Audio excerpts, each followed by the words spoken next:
Welcome to COVID Cooking with the Wombat. Today we're going to make ice cream. The biggest challenge with making ice cream is that you have to put eggs in it, and you might overcook the eggs and they scramble, which is no good. Even if you get it perfect, you put it in the freezer and pull it out a couple of days later, it's hard as a rock and it's icy.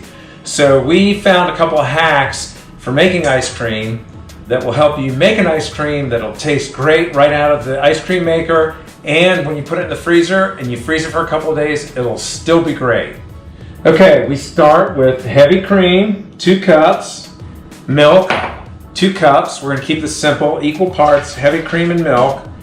And I'm going to take about just a nice loose cup out of this, 3/4 of a cup out of it. We have 3/4 of a cup of sugar and about a tablespoon of, I like to use vanilla paste. I love vanilla.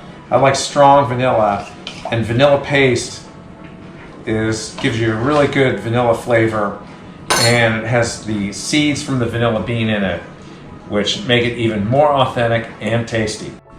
So while the ice cream base is heating up, I'm going to take about 3/4 of a cup of the mix, which I saved and left behind, and I have 3 tablespoons of cornstarch. This is the trick. Cornstarch will turn, if you mix the cornstarch with the milk and the cream, it'll create sort of a roux. But when you cook the ice cream, it'll smooth the ice cream out. You don't have to use any eggs, so you don't have to worry about getting salmonella. You don't have to worry about the eggs overcooking and becoming scrambled. But this will thicken the ice cream base like a gravy, and when you freeze it, it'll make sure that the ice crystals are really small, which will give it that nice mouthfeel and make it taste really good even after it's been in the freezer for a day or two. Whisk it till it's nice and smooth. Okay, we have our ice cream base over here. Sugar, cream, milk. We've kept aside the component that has the starch in it, which will be used for thickening and for giving it that silky smooth texture that we all love. But in the meantime, we're going to heat this over medium till steaming, almost boiling, but not quite boiling. You don't need to stir it the whole time. I'm just kind of whisking it to get that sugar melted, to make sure that sugar is all dissolved and incorporated. And then once it gets nice and hot, we're going to add our starch mixture to let it thicken. Another thing we need to do is we need to add a good healthy pinch, maybe a half a teaspoon or so of salt. And it should not taste salty, but that'll help bring out the flavors of the vanilla and the flavors of the milk and the cream and the other ingredients that go into it. So we're going to let this cook, stir it here and there to keep it from burning. So we just mix this starch into the mix here. You can see if you look at it on the back of the spoon, it's coating the spoon a little bit, but it's not really as thick as we'd like it. And we're going to cook this for about 5 minutes. Let it simmer, let that starch thicken up a little bit. And we want to cook it until it's got a heavier coat on the back of the spoon, and I'll show you the difference once it thickens up. GoPro, stop recording. Alright, so you can see we've got this to kind of a nice low simmer. Okay? We want to cook it this way for 4 or 5 minutes, let that starch kind of thicken up. You'll see here now it's maybe coating the back of the spoon a little bit more than it was before. But we're just going to let it cook for 4 or 5 minutes, kind of really thicken up. Alright, so our base has been cooking for 5 or 10 minutes. It's kind of like a slow roll boil, or like a mild boil simmer. You can see how it's starting to get thick from the starch, and you can see how it coats the back of the spoon. I've tasted it, and it doesn't have a floury, starchy taste, which is also helpful to note. It's done enough that we're ready to pull it off the heat. And then you want to chill it before you put it in your ice cream maker. It's good to let it cool down a little bit before you put it in the refrigerator so it doesn't create a lot of condensation. But I'm going to use an ice bath, which is another way to cool it more quickly. Alright, so we've got a nice big giant steel salad bowl full of ice. Didn't do so good with that. And we got a smaller one. It has no ice.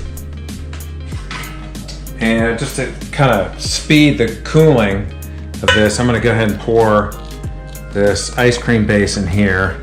I mean, you can kind of see how it's really thickened up with that starch, which is a complete hack, but it really does the job.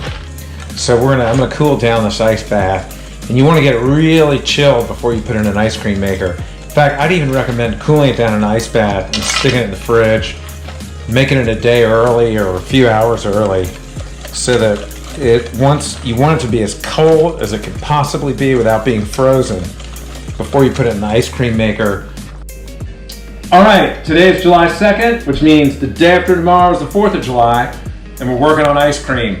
And we are gonna make stracciatella ice cream, which, even though we're in the United States of America and stracciatella is Italian, it's gonna be really tasty for the 4th of July. So stracciatella ice cream is chocolate chip ice cream, but it's Italian style chocolate chip, which means it's better than the chocolate chip we get here in the United States. So we've made our base. It has been in the refrigerator for 24 hours, it's nice and cold. Now we are gonna make chocolate for the stracciatella. And for this, we use about 6 ounces of high density, high quality chocolate. It's 67% cocoa. And I've got 2 tablespoons avocado oil. You can use any neutral oil, but I'm using avocado oil because I like avocado oil. And what we're gonna do is we're gonna melt this in a double boiler so that it's nice and soft and melted. And then we're gonna drizzle it into the ice cream maker while the ice cream is spinning. And that will make that fabulous stracciatella chocolate chip ice cream that we all know and love. All right, we've got a little simmering pot of water, little stainless steel bowl. On top of that, we're gonna melt this chocolate and this oil together. We just want it to melt. We don't have to go nuts. We just want it to melt all the way through. It won't take very long. You can do this in a microwave in 15-second bursts if you like as well. And we're gonna melt it, and once it's melted, we're gonna set it aside and let it cool. And it's good for it to be pretty close to room temperature before we put it in the ice cream maker.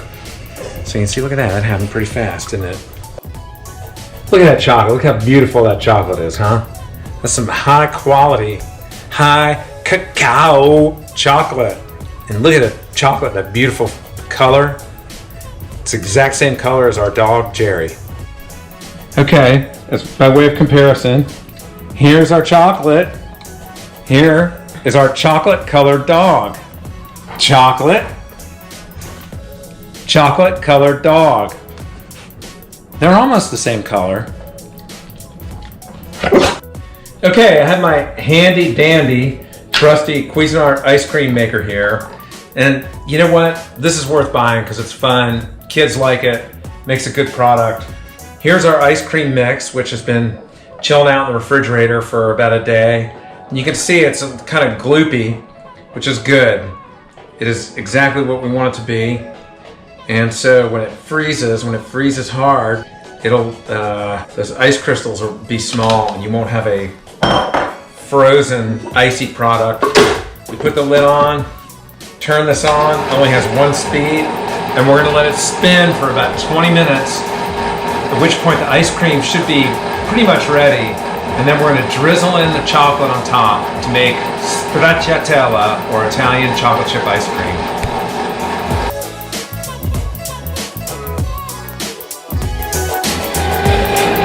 Okay, so our ice cream's been spinning for about 20 minutes. It's nice, thickened up a little bit. It's soft, but it's thickened up. I've got this melted chocolate here. I put it in the refrigerator to kind of hurry it along. But you want to keep mixing it. You can see it's starting to get stuck to the sides here. But you want to keep mixing it so it doesn't harden. And what we do is we're just going to pour this. We're going to drizzle this right into the ice cream mixer.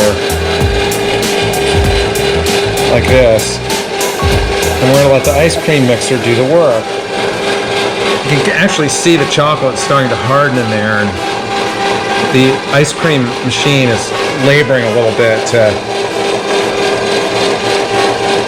kind of work its way through that chocolate. But that's fine. It doesn't have to be uniform. It's not the point. The point is that we need to get some really nice chocolate chips in our ice cream. We'll try and chop it up a little bit, get it moving around.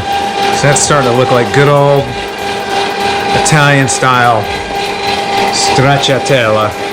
If you're lucky, when you're eating a bowl, you might get a big chunky piece of chocolate in there just to make it all that much more fun.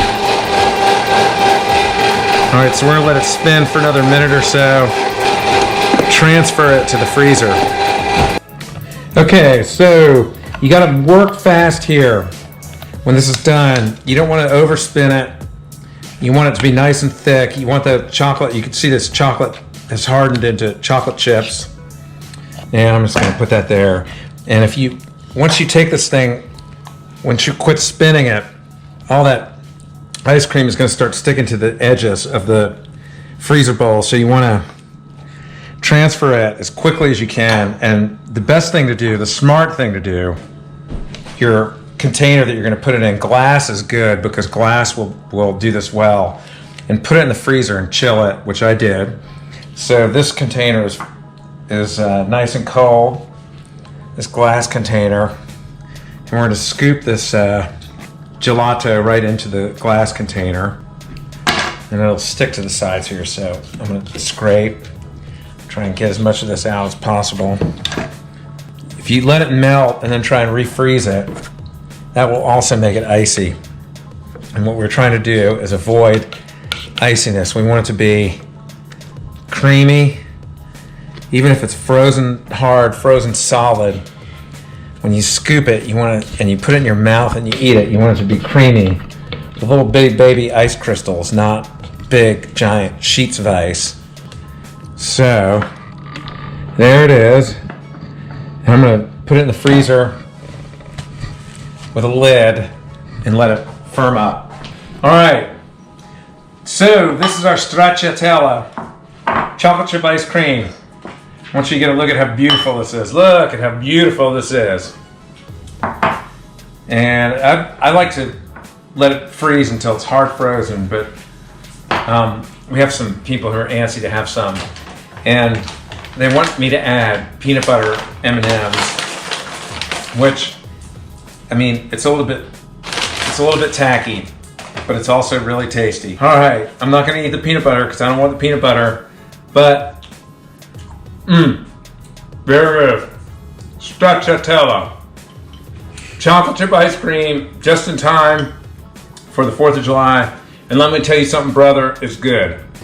Thanks for watching Cooking with the Wombat. Like, share, subscribe, tell your friends, cook, enjoy, manja.